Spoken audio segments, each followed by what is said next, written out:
In this tutorial, I'm going to show you how you can update your Salesforce app to the latest version. If you find this video helpful, I'll kindly request that you support me by liking the video and also by subscribing to my channel. Now, by updating your Salesforce app, you'll be able to get the latest features. You'll also be able to fix security issues related to this app, as well as fix bugs that are associated with the older version of Salesforce app. To do so, it is quite simple. If you are on Android smartphone, you'll need to access it through Google Play Store, and if you are on iPhone, you'll need to access it through App Store.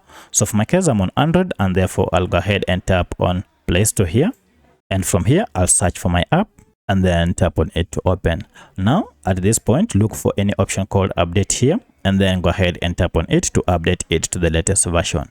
For my case, I don't have an update available because I already have the latest version of Salesforce app. Once it is updated, you can now proceed and tap on it to open and start using your app. So that's how you update your Salesforce app to the latest version. If you have any other question, kindly let me know in the comment section. Otherwise, thanks for watching, and let's meet in the next video.